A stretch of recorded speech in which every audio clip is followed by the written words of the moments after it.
And a very good morning to you. Welcome to our Bird Notes. This is Dwight Davis.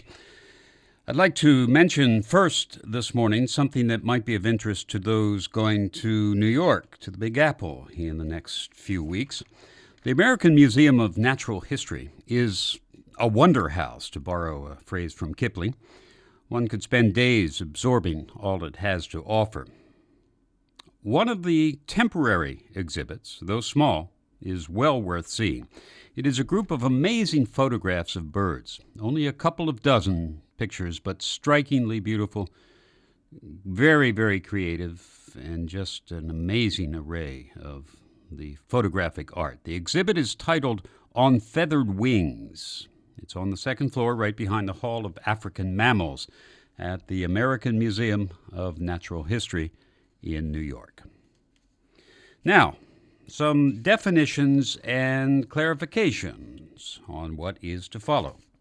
First of all, the lark referred to in what follows is the European skylark, fabled in story and song.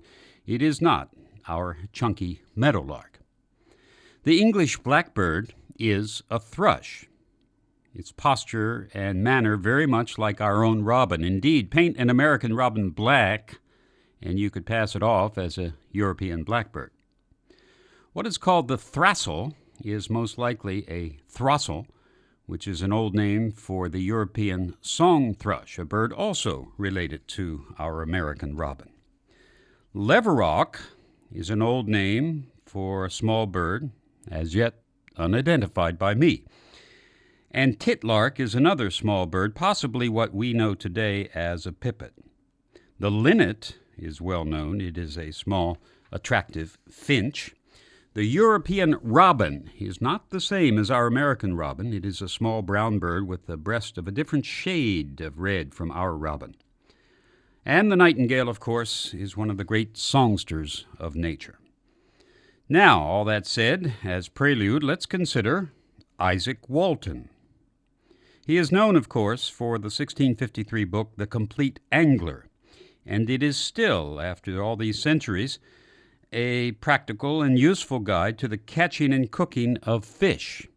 But it is much more than that. It is a charming portrait of rural England, an invitation to the contemplation of nature.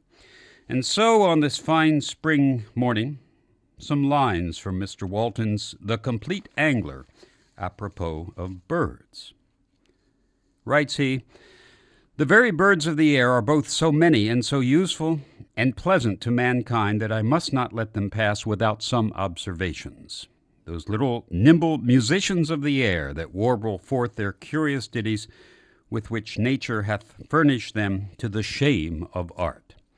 At first the lark, when she means to rejoice, to cheer herself and those that hear her, she then quits the earth and sings as she ascends higher into the air, and having ended her heavenly employment, grows then mute and sad to think she must descend to the dull earth, which she would not touch but for necessity.